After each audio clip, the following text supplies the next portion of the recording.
У нашому ефірі Франак Вячорка, дорадца Святланы Ціхановскай у замежнай палітыцы. Спадар Франак, вітаем вас у нашым эфіры. Добрый день. Мы сёння вось якраз размаўлялі пра санкцыі, ужо казалі, я абяцаў нашым гледачам, што будзе асоба, якая зможа больш кампетэнтна распавесці пра тое, што адбылося на гэтым тыдні. Трэці санкцыйны пакет. Я памятаю, у нашым эфіры мы з вами ўжо пра гэта размаўлялі. Не зусім вы былі задаволеныя тым, у якой форме ён быў прыняты. Так, не зусім быў задаволены, і Еўразвяз мог зрабіць нашмат больш. Само сабой, будзе і 4-й пакет, і 5-й пакет, будуць многія іншыя абмежаванні, але мы натыкнуліся на еўрапейскую бюракратыю, на тое, што ёсць іншыя больш важныя праблемы, усе занятыя ковідам, і тая працоўная група, якая санкцыямі займалася ў Брусэлі, яны проста не прыярытызавалі гэтую працу. Таму ў спіс все роўна патрапілі вельмі важныя людзі, патрапілі суддзі, патрапілі кампаніі, і гэты спіс паслужыць добрым напамінам усім тым, хто яшчэ не патрапіў і вагаецца працаваць з Лукашэнкам ці ўсё-ткі перайсці на бок народу. А наколькі паменяў той спіс, які, прынамсі, падавалі Еўразвязу, так, наколькі менш асобаў у ім апынулася? А вы ведаеце, што Еўразвяз сам складае спісы. Ёсць тыя асобы, якіх перадаюць розныя арганізацыі. Напрыклад, зборам імёнаў займаецца Freedom House, займаецца арганізацыя Вольгі Карач. Асобная група працуе супольна паміж каардынацыйнай радай НАУ і Святланы Ціхановскай офісам. Туды трапляюць, як правіла, сілавікі, чыноўнікі, карупцыянеры. А зусім іншыя людзі, якіх мы не ведаем у Брусэлі, займаюцца бізнесамі. Менавіта пошукам доказаў эканамічных злачынстваў і карупцыі людзьмі Лукашэнкі. І гэтыя ўсе спісы, яны аб'ядноўваюцца, правяраюць дакладнасць імёнаў, прозвішчаў, транслітарацыі, доказы, павінны быць адкрытыя спасылкі на гэтыя доказы злачынстваў ці сувязі з Лукашэнкам, ці рэпрэсіямі, ці фальсіфікацыямі. І толькі потым гэта ідзе ўжо ў Еўракамісію, дзе, адпаведна, гэты спіс набывае больш-менш фінальную форму. Потым усе краіны павінны кансэнсусна прагаласаваць за гэты спіс.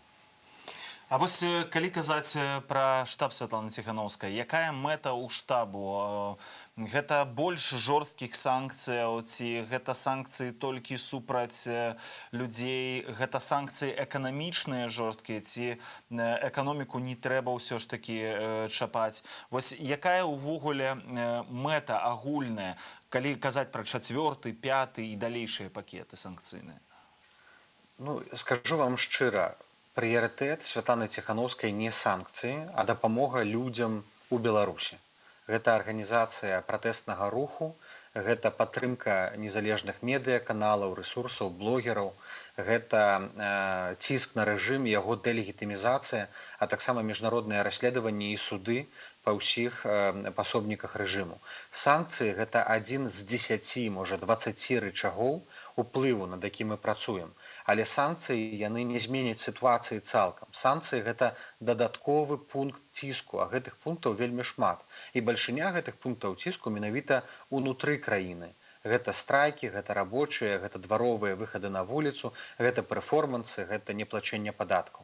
Таму зараз тое, што мы кажам пра санкцыі, гэта толькі дапаможны інструмент, на які мы разлічваем, але на які цалкам не пакладаемся. І ў нас ёсць вельмі, я бы нават сказаў шчыра, што нашмат важнейшае, можа быць, нават не гэтыя 50 чалавек у спісе, а нашмат важней, што Еўразвяз, Сусветны банк, Еўрапейскі банк рэканструкцыі і развіцця адмовіліся ад праграмаў супрацы з Лукашэнкам, а Еўрасаюз, Еўракамісія, пераарыентавала тыя сродкі, якія меліся ісці на рэжым, на падтрымку грамадзянскай супольнасці. Гэта можа быць нават важней, чым санкцыі. Нам жа важна не проста забіць рэжым, нам важна падтрымаць тых людзей, якія з ім змагаюцца знутры, і мы не павінны губляць фокус. Вось у нашым эфіры літаральна паўгадзіны таму быў палітолог Александр Фядута, я думаю, вы ведаеце яго вельмі добра. Ён казаў, што Беларусі і беларусам, якія выходзяць на пратэсты, трэба зрабіць зараз перапынак, што не варта іх выводзіць на вуліцы, падстаўляць пад гэты удар. Магчыма, варта наступны раз выйсці масава, напрыклад, калі будуць фальсіфікацыі вось на рэферэндуме, ці будзе адбывацца ўсебеларускі гэты сход, і ён па сутнасці нелегітымны, а таму беларусы ў гэты дзень мусяць выйсці і паказаць, што яны не змаглі на яго патрапіць, таму што іх ніхто не запрашае, невядомыя людзі туды трапляюць.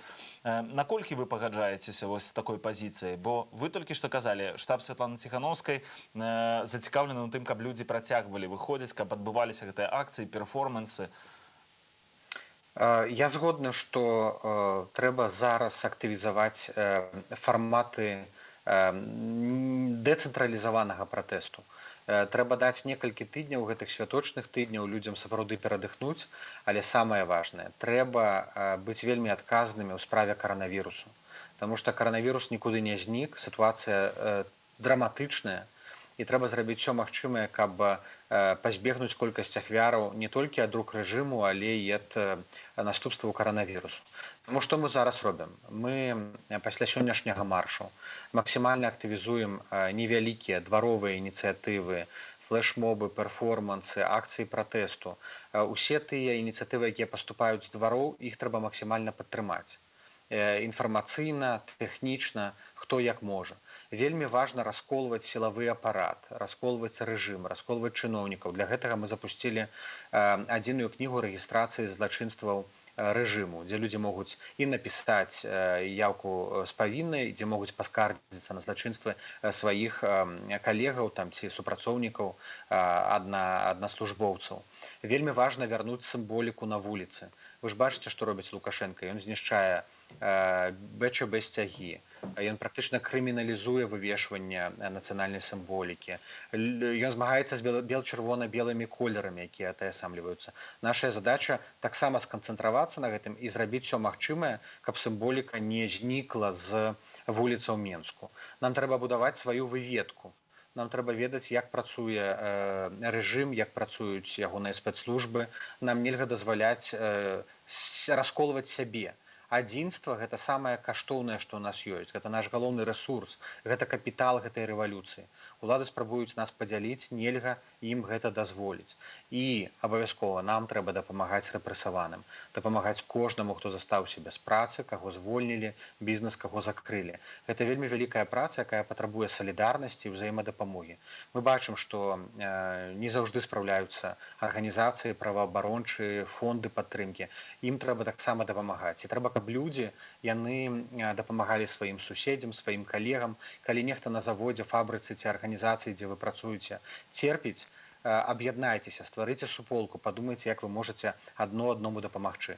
Мы вярнуліся ў той момант, калі нізавая арганізацыя, самаарганізавацыя, дэцэнтралізаваны працэс адыграе ключавую ролю. А маршы вернуцца адразу, як толькі будзе альбо палітычная нагода, альбо трошачкі пацяплее. То бок я правильно вас разумею, што ў наступную нядзелю можна не чакаць закліку вось да гэтага вялікага такого выхаду ў двары, а проста будуць адбывацца нейкія меншыя акцыі, умоўна там людзі будуць выходзіць піць гарбату ў двары, цукеркі, нейкія там торцікі стаяць, вось тое, што часамі па вечарах адбываецца. А вось да шэсцяў такіх, як сёння, вось больш заклікаў не будзе. Мы падтрымаем усе дваровыя ініцыятывы, усе ініцыятывы, якія з'явяцца ад рабочых, студэнтаў, моладзі. Вялікіх маршаў цэнтральных зараз, хутчэй за ўсё, праводзіць не будзем, але тое, што будуць праводзіць самі людзі, яно павінна быць падтрымана. Гэта ад самага пачатку рэвалюцыя нізавая, дэцэнтралізаваная, і нам трэба не цэнтралізаваць, не будаваць вертыкальную структуру, а дапамагчы тым структурам, якія ўжо ўтварыліся, неяк скаардынавацца і сінхранізаваць сваю работу. Хацелася бы яшчэ вярнуцца на хвіліначку да пытання санкцыяў. Усё ж такі шмат казалася пра тое, што пакараюць гаманцоў Лукашэнкі. Як бачым, што шмат суддзяў потрапіла, а прадпрыемстваў не так шмат. І вось у Але прыватнасці... бізнесоўцаў таксама такіх Алексін той жа, напрыклад, чакалі, што Машэнскі будзе ў гэтых Яны не спісах. потрапілі. Пра што ў гэтым выпадку мы можам казаць? Ці можна спадзявацца, што да гэтых прозвішчаў дойдуць падчас 4-го санкцыйнага пакету? Ці там моцнае лобі і ўжо нічога немагчыма зрабіць у Еўропе? Ёсць некалькі прычынаў. Ну, я тут, можа, з гісторыі пачну. Быў такі рэжым чырвоных мераў у Камбоджы, дзе кіравалі Пол Пот і іншыя, называлі сябе браты. І потым, калі рэжым гэты паў, ні ў кога не было доказаў іх віны. І мы зараз сутыкнуліся з тым, што у гэтага рэжыма, у Лукашэнкі, вельмі шмат памагатых. У самых розных сектарах, у міністэрствах. Частка з іх хаваецца за балаклавамі, частка з іх хаваецца ў кабінетах, і мы іх імёнаў не ведаем. І так апынулася, што ў нас доказаў віны, дакументальных доказаў, не так шмат. Менавіта на тых, хто заслугоўвае быць пакараным. Таму нам трэба зараз усім разам пашукаць, сабраць усе дадзеныя, усе дакументы, все тое, што будзе сведчыць пра віну гэтых людзей, каб гэтых людзей пакараць санкцыямі цяпер і пакараць у будучыні. Для гэтага трэба працаваць і расследавальным журналістам, і грамадскім арганізацыям, і тым сведкам гвалту, якіх рэпрэсавалі, якіх білі ў турмах, якіх арыштоўвалі губопікі, ім трэба даваць паказанні. І тады 4-5 санкцыйны пакет, ён будзе ўключаць сябе не 80 прозвішчаў, як зараз, а 200, 300, 500. І туды павінны трапіць, і мы будзем на гэтым настойваць. Не проста начальнікі начальнікаў, як тыя людзі з рэжыма Пол Пота, а шараговыя выканаўцы злачынных загадаў. У Паўла Латушкі ёсць такая ініцыятыва, ён пра гэта выказаўся на гэтым тыдні, што нават да 40 тысячаў асобаў мусяць быць вось у гэтых, магчыма, санкцыйных спісах. Гэта тыя ўсе людзі, хто фальсіфікаваў выбары апошнія прэзідэнцкія. Ці вы таксама бачыце магчымасць, напрыклад, ажно такую велізарную колькасць людзей у перспектыве пабачыць у санкцыйным спісе, усіх як бы датычных да фальсіфікацыяў? Безумоўна, але я думаю, што да таго, як у гэты спіс трапіць 40 тысячаў чалавек, нам трэба зрабіць усё магчымае, каб туды трапілі тыя людзі, якія прымаюць канкрэтныя рашэнні на месцах, тыя, якія адказваюць за гвалт, тыя, якія адказваюць за несправядлівыя суды. Гэта і пракуроры, і суддзі, і фальсіфікатары, само сабой, але і тыя, хто працягваюць фінансаваць рэжым. Нават калі там будзе не 40 тысячаў, а 1000, але тых, хто канкрэтна вінаватыя, гэта паслужыць добрым напамінам і паслужыць такую папераджальную, сыграць такую папераджальную ролю для тых, хто зараз вагаецца. А тых, хто вагаецца, зараз шмат, паверце. Я сам асабіста ў кантакце з рознымі людзьмі, у тым ліку тымі, хто застаецца ў сістэме. Яны вагаюцца, і яны распытваюцца, што іх чакае, як ім выйсці, якія шляхі адыходу, а што будзе, калі там Лукашэнкі не будзе, будзе Ціханаўская. Нам ім трэба дакладна намаляваць перспектыву. Калі вы выбіраеце, як это синяя чырвоная таблетка. Да, выбираеце чырвоную, застаецеся з Лукашэнкам, вас чакае суд, разбіральніцтва, ганьба на ўсё жыццё і для вашай сям'і. Калі выбіраеце свабоду, займаеце бок народу, так, ёсць рызыка, але вы атрымліваеце раз, два, тры, амністыю, змягчэнне пакарання. Так, вы вельмі рызыкуеце цяпер, але ў будучыні у вас будзе чыстае сумленне, і вы скажаце з гонарам, што вы занялі правільны бок у крытычны час краіны. Але ж Святлана Ціханаўская ўжо рабіла такія ультыматумы. Яна казала, вось дзень, вось гэтая чырвоная лінія, да гэтага дня ўсе, хто выйдуць з сістэмы, будуць паддадзеныя так званай народнай амністыі, ніхто не будзе іх караць за тое, што яны рабілі. А вось далей ужо не. Тое, што вы зараз кажаце, па сутнасці, гэта як бы амністыя нумар 2, то бок яна яшчэ перакладаецца ў часе, я так разумею. Ну, хутчэй, гэта іншы этап гэтага пераходу. У першым этапе, калі 26 кастрычніка быў дэдлайн народнага ультыматума, вельмі шмат сілавікоў перайшлі. І менавіта дзякуючы ім была ўтвораная арганізацыя «Байпол», якая цяпер злівае відэа, якая кіруе праектам «Адзіная кніга рэгістрацыі злачынстваў». А тыя людзі сапраўды могуць разлічваць на амністыю. Цяперашні этап, вось зараз гэты пераход, магчыма, амністыю яны не заслужаць, але яны могуць спадзявацца на змягчэнне пакарання. Ясна, што чым даўжэй гэтыя людзі застаюцца ў сістэме, тым больш на іх збіраецца доказаў віны, доказаў злачынства, і потым пры справядлівым разбіральніцтве ці міжнародным трыбунале у іх будзе менш шансаў апраўдацца. А мы зараз вядзем вельмі сур'ёзную працу па тым, каб падрыхтаваць дакументы да перадачы ў міжнародны крымінальны суд. Это той самы, які можа запусціць трыбунал у Газе. А таксама мы зараз працуем з юрыдычнымі фірмамі для падачы дакументаў патэнцыйна ў еўрапейскі суд, які пад Радай Еўропы. Так ці інакш, праз год, два, тры, незалежна ад развіцця сітуацыі, усе тыя, хто сёння на відавоку, хто пад балаклавамі, хто ў судовых мантыях, яны будуць несці адказнасць. Кожны дзень іхняга заставання ў сістэме памяншае іх шансы на змякчэнне прысуду. Сёння на гэтым тыдні, прабачце, размаўлялі з праваабаронцам вядомым Олегам Волшыкам. На ягонае меркаванне ўнутры сістэмы Міністэрства ўнутраных справаў каля 85% людзей за перамены, за тое, каб штосьці ў нашай краіне змянілася. То бок патэнцыйна гэта ўсё прыхільнікі Святланы Ціханаўскай і ейнага шляху да пераменаў у нашай краіне. Вось на ваше адчуванне, вы кажаце, размаўляеце з людзьмі ўнутры сістэмы, такіх вельмі шмат. На ваше адчуванне, ці гэтыя лічбы, яны блізкія да праўды?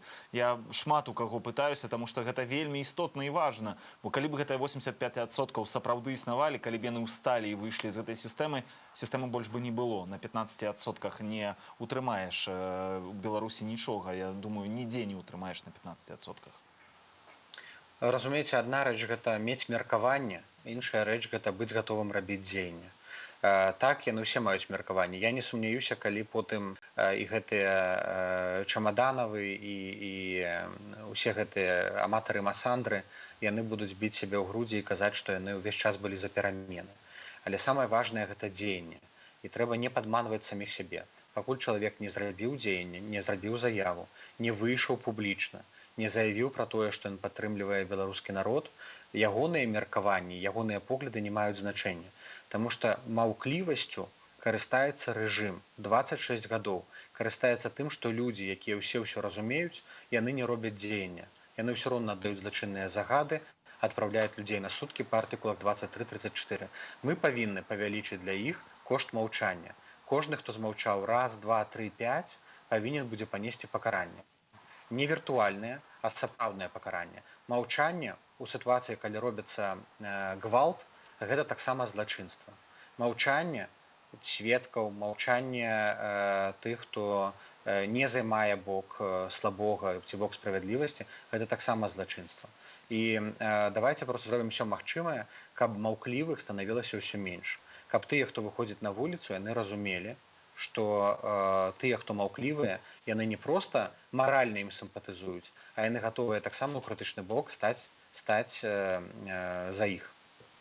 Яшчэ адзін момант важны. Вось наколькі гэтыя людзі, якія ўнутры сістэмы сёння застаюцца, яны істотныя, важныя для таго, каб мы разумелі, што там адбываецца. Можа, часамі нават, калі ёсць людзі, якія б хацелі выйсці з гэтага рэжымнага ланцуга, больш карысна было, каб яны заставаліся там і інфармавалі пра тое, што там адбываецца. Вось на вашу думку. Гэта так, гэта два розныя падыходы. Адзін гэта падыход людзі ў сістэме як свая ветка, але гэта працуе толькі пры умове поўнага даверу і абсалютнай камунікацыі з такімі людзьмі. У нас такіх людзей вельмі мала. Гэта адзінкі, якія паведамляюць, інфармуюць, папераджаюць. Мы, напрыклад, ведаем, як рыхтуюцца часам разгоны, дзе нам часам паведамляюць, дзе збіраюцца размясціць вайсковую тэхніку у тую ці іншую нядзелю. Такіх людзей мала. Іх сістэма выяўляе і таксама вычышчае. Такіх людзей было шмат у следчым камітэце, напрыклад. Такіх людзей было шмат сярод у рэгулярнай арміі. Рэгулярная армія будзе першая, хто пяройдзе публічна на бок народу. Як толькі Лукашенко пачне альбо ўзмоцніць гвалт, альбо колькасць забойстваў, як забойства Романа Бандарэнкі павялічыцца, армія будзе першая, якая падтрымае народ.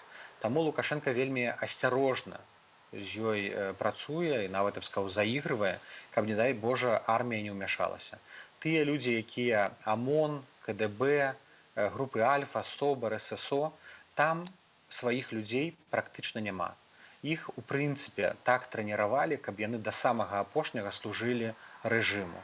і спадзявацца на тое, што гэтыя людзі будуць нам пастаўляць нейкую інфармацыю ці уціхую дапамагаць, я б не стаў. А ці можна спадзявацца яшчэ на нейкую падтрымку еўразвязу, бо Святлана Ціхановская вярнулася са шматлікіх візітаў, яна была і ў Нямецчыне, і ў Брюсселі. Апроч прыняцця санкцыйнага пакету, якія яшчэ галоўныя высновы, вынікі гэтых паездак, пра што можна распавесці? Самае важнае – гэта падтрымка медыям. Без незалежных медыяў мы не пераможам. Без Белсату, Радыё Свабода, Еўрапейскае радыё для Беларусі, без Тутбая і онлайнера рэвалюцыя будзе немагчымая. І вельмі важна, што ўжо еўрапейцы дапамагаюць і абсталяваннем, нейкімі тэхнічнымі рашэннямі беларускім журналістам. Шмат журналістаў церпяць горш, чым актывісты. Еўрапейскі звяз будзе дапамагаць у пачатку міжнародных расследаванняў. Адкрытая справа па факце збіцця Максіма Харошына ў Літве, рыхтуюцца справы да падачы ў Чэхіі, Польшчы, Францыі па універсальнай юрысдыкцыі. Будзе распачата міжнароднае расследаванне, мы спадзяемся кааліцыяй краінаў. Мы хочам, каб прызналі Губопік і АМОН тэрарыстычнымі арганізацыямі. Тады ўвесь асабовы склад трапляе аўтаматычна ў спісы Інтэрполу, а іх маёмасць арыштоўваецца. Заўтра Святлана едзе ў Мадрыд, дзе будзе сустрэча з Хавьерам Салана, і мы спадзяемся, што вядомыя людзі, такія як Хавьер Салана, Пётэрынг, людзі, якія зараз не з'яўляюцца ў вяршынях еўрапейскай палітыкі, але якія з'яўляюцца аўтарытэтамі і для Крамля, і для Брусселя, і для Вашынгтона, яны могуць паспрыяць менавіта працэсу медыяцыі. З 1 студзеня Швецыя ўступае ў прэзідэнцтва ў АБСЕ, і менавіта АБСЕ магла быць пляцоўкай для перамоваў і арганізацыі новых выбараў. У кожны міжнародны візіт ён узмацняе нашы пазіцыі на міжнароднай арэне, дэлегітымізуе Лукашэнку, легітымізуе Святлану Ціхановскую і беларускі народ, і самае важнае, так ён паскарае вось гэты працэс гніення рэжыму, таму што рэжым гніе знутры. Так, ён наклаў латачкі, ён дзесьці там пазашываў, там нібыта барахліць, але функцыянуе, але яно ўсё роўна ўнутры гніе. Чым больш будзе еўрапейскай падтрымкі, еўрапейскага ціску на рэжым, чым менш будзе сувязяў паміж рэжымам і Еўропай цяпер і падтрымкі беларускай грамадзянскай супольнасці, тым хутчэй гэтае гніенне яно закончыцца і проста гэтая сістэма вертыкалі ўлады ўпадзе. Наконт Хавьера Саланы цікавая сустрэча. Памятаю, што Хавьер Салана прыязджаў у Мінску ў 2009 годзе, і тады ён якраз быў адным з архітэктараў такога, можна сказаць, часовага ацяплення ў адносінах з Александром Лукашэнкам. Я думаю, што яны і Александр Лукашенко памятае, думаю, гэты візіт. Будзем сачыць, таму што асоба сапраўды аўтарытэтная, як вы кажаце, і можа шмат на што паўплываць. Яшчэ пытанне Росгвардыі. Ці вы бачылі вось гэтае пагадненне, якое было падпісана паміж беларускімі спецслужбамі і расійскай Росгвардыяй на гэтым тыдні? Якое стаўленне ўвогуле ўнутры штабу Святланы Ціхановскай, прабачце, вось да гэтага пагаднення? Ці няма такога апасення, што нават беларускія нелаяльныя сілавікі, якія гатовы умоўна выйсці вось з гэтага рэжыму гвалту, якім яны сёння працуюць, будуць замененыя проста расейцамі, якія прыедуць, якім абсалютна ўсё роўна, таму што гэта нават не свой народ, не свая краіна, не свае людзі, і могуць рабіць што заўгодна тут. Безумоўна, тут ёсць некалькі момантаў. Гэтая супраца не пачалася пазаўчора, яна ўжо адбываецца некалькі гадоў. Яны праводзілі супольныя трэнінгі, у іх ужо былі пагадненні на ўзроўні асобных структураў. Не толькі Росгвардыя, там беларуская міліцыя, нават нейкія парамілітарныя арганізацыі ўжо супрацоўнічаюць і робяць супольныя вышкалы ў лясах на працягу 2-3 гадоў з Расіі. Што нам трэба з гэтага вынесці? Першае, нам трэба правесці расследаванне аб магчымым удзеле байцоў, вайскоўцаў асабістага складу замежных краінаў падчас разгонаў. Вельмі важна пераканацца, што ніякая трэцяя краіна не пасылала сваіх вайскоўцаў ці салдат ці міліцыянтаў на гэтыя акцыі пратэсту, таму што ёсць шмат домыслаў, шмат чутак, і трэба іх праверыць. І другое, нам трэба зрабіць так, каб для расейцаў было дорага ўмешвацца ў справы Беларусі. Такія заявы аб супрацы паміж сілавымі структурамі, яны вельмі небяспечныя. Асабліва улічваючы той факт, які быў нядаўна ўскрыты, што былыя байцы Беркута яны ўдзельнічалі ў гэтых акцыях пратэсту. І Расія не далей павінна- удзельнічаюць, так, беркутаўцы разганяюць беларускія пратэсты. Безумоўна. Ну гэта безумоўна гэта быў факт, які мае доказы, але калі гэта будзе на афіцыйным узроўні, на ўзроўні дзяржаўнай структуры Расіі, якая спрыяе ці дапамагае, ці нават робіць супольныя вышкалы з беларускімі сілавікамі, слабавікамі, гэта ўжо патрабуе жорсткай рэакцыі. Калі такія доказы будуць рэальнымі, калі мы іх будзем мець, абавязкова ўвесь свет, еўрапейскі звяз мусіць будзе на іх рэагаваць. Таму што ніякага ўмяшальніцтва ў беларускія справы дапусціць нельга. Калі гэта не сакрэт, то ці ўвогуле абмяркоўваеце фактар Расіі, калі удзельнічаеце ў сустрэчах, вось гэтых вельмі высокіх сустрэчах з еўрапейскімі лідарамі, ці расійскі фактар уздымаецца ў гэтых размовах? Таму што Расія, ну, з пункту гледжання экспертаў, канешне, адзін з ключовых гульцоў, калі не самы галоўны ў развязанні беларускага палітычнага крызісу. Я думаю, што залежыць ад краіны. У некаторых краінах, як у Нямецчыне, сапраўды лічаць, што ўсе ключыкі ў Маскве. У некаторых краінах, наадварот, лічаць, што прычым тут Расія, вы павінны самі вырашаць. Я згодны з другім. Я думаю, што Расія тут ні пры чым. Калі у нас будзе моцная грамадзянская супольнасць, калі у нас будзе моцны змабілізаваны рух, вось гэтая самаарганізацыя, калі людзі будуць дададуць да сваіх споклічаў яшчэ і споклічу падтрымку незалежнасці і суверэнітэту, то ні Расія, ніхто іншы проста не змогуць умяшацца. Мы, безумоўна, гаворым пра Расію, так, і, безумоўна, мы бачым, што Расія карыстаецца, Масква, раздзяляем Расію і Крэмль, Масква карыстаецца слабасцю беларускай дзяржаўнасці, але сказаць, што яны там адкрыта сімпатызуюць Лукашэнку у дадзены момант можна, але гэта таксама, ну, трошкі з нацяжкай. Яны сімпатызуюць, таму што ў іх няма ніякага іншага, больш прарасійскага палітыка цяпер. Ці будуць яны падтрымліваць Лукашэнку праз месяц, два, тры, не факт. Наша ж задача, каб уплыў іх інтарэсаў і іх дзяржаўных плянаў, крамлёўскіх плянаў на Беларусь быў мінімальны. Все-таки это рэвалюцыя прабеларуская, не геапалітычная. І толькі беларусы павінны вырашыць, якім чынам гэтая рэвалюцыя скончыцца. Ці ёсць, магчыма, нейкія зрухі ў стасунках з Расіяй, з Крамлём, ці па-ранейшаму яны не ідуць на перамовы з каардынацыйнай радай, Са штабам Святланы Ціханаўскай. Ці ёсць нейкія кантакты? Таму што неаднаразова паведамлялася, што першыя кантакты ёсць. Мы памятаем пра гэтую сустрэчу з прадстаўніком Расіі ў ААН і нейкай кароткая размова, якая адбылася. Але ці далей у гэтым накірунку нешта рухаецца, калі можна так коротка распавесці? Цікавасці з боку Расіі да такіх кантактаў няма. Прасіцца да іх, напрошвацца з нейкімі кантактамі, што прыміце нас так далей, мы не будзем. Калі яны палічаць, што яны гатовыя размаўляць, яны ведаюць, да каго звяртацца, яны могуць выйсці і на каардынацыйную раду, на Святлану Ціханаўскую. Яны ведаюць, хто чым займаецца, хто адказвае, хто прадстаўляе беларускі народ. Тыя кантакты, якія ёсць, гэта ўзровень экспертскі. У Расіі, у Маскве вельмі мала разумеюць прыроду гэтага пратэсту і гэтай рэвалюцыі, але хай Крэмль сам выходзіць на сувязь, калі будзе гатовы.